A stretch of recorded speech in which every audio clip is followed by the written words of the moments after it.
hats, the socks, jersey, and so forth.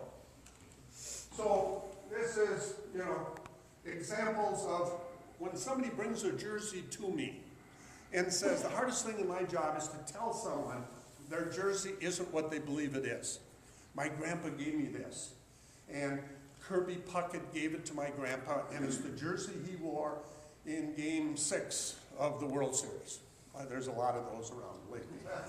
And he gave me this. And you look at the jersey, and it does not have this on it. So you know it isn't team issued. It's not. And you have to tell them that. You can't say, oh, wow, that's worth $50,000. You can't do that, because it isn't. And then you tell them that every year Kirby would have 15 to 20 special uniforms made up, and he did. And he would give them to his personal friends, because he had a lot of personal friends. Kirby was a good basic guy. He was a 17-year-old kid that never got to be 18. He just laughed and he enjoyed life. And so if somebody brought this jersey to me, though, I'd look down and I'd say 27, 48, 11. Okay, this is a game team issued jersey. And it was worn after May 17th, 2011. Well, how do I know that? Because on May 18th, they put number 3 on all of their sleeves. They put them on all of their sleeves to commemorate Harmon's passing on the 17th of May. And it was worn before June 8th. And he said, well, how do you know that? Because on June 8th, we went to the retro Twins jersey. If it says Twins, it's a home jersey. If it says Minnesota on the front, it's an away jersey. Being that this is a home jersey, and it has Twins on it, it had to be worn between those two dates, because after that, the jerseys were not worn anymore. We used the old retro jersey in memory of Killebrew. Normally, why do they wear the jerseys they do? The starting pitcher gets the pick. So before the next day's starting pitcher leaves the clubhouse that night, he tells Rod McCormick, I want to go with the Blues. I want to go with the Creams. I want to go with whatever. And that's how it's determined. Okay, that's my show and tell. Questions? Yes?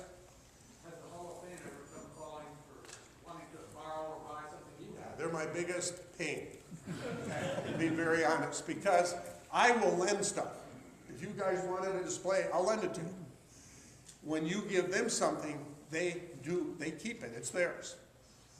They crossed me a couple, and I'm a member for years, for 45 years. I believe in them. I'm glad they've done what they've done. But when it comes between me and them, Denard Kubel hit the first home run ever in the regular season at Target Field.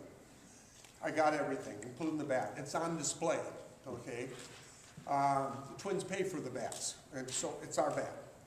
And they go to Kubel, they ask for it, and I said, no, that's an important part of Target Field history. And I said, if you want to display it for a year, I'll let you have it for 2 years or whatever. But the minute you're not going to display it, I get it back. And they said, oh, no, you know the rule. When we get something, we keep it. And that is their rule.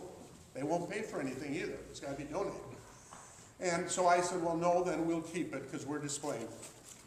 About a week later, I get a call, and it's Jason, and he said, can I talk to him at a client? And I said, yeah. And I went in the locker room, and he said, he's really quiet, so I'm not going to mock with him. But he, in a 20-minute talk, says more than 10 words. It's a big talk. He's really shy. And he looks at the ground, and he said, the Hall of Fame wants the bat. And I said, well, which bat? Well, that one. And I said, well, which? I knew. And he said, the one I gave you. And I said, the one you hit the home run with? And he said, yeah. And I said, but I'm displaying it here for all of the fans for all time. It will always be displayed. And he said, I know. And then I said, Jason, you want it in the Hall of Fame? Yeah. And do I blame them? If they ask for my next paycheck, and they're going to, well, I'd be embarrassed, but they back, but you know what I mean? It would be cool to have something in the Hall of Fame. And did I understand that? So then I called him up and I said, he said that you can display it as long as you display it, and it's a one-year display. Things that happened this year are significant. And I was right. At the end of the year, it's pulled out and it's stored with 183,000 other bats. It'll never see the light of day again. And will they give it back? No. They said, no. He said we can have it if we get it.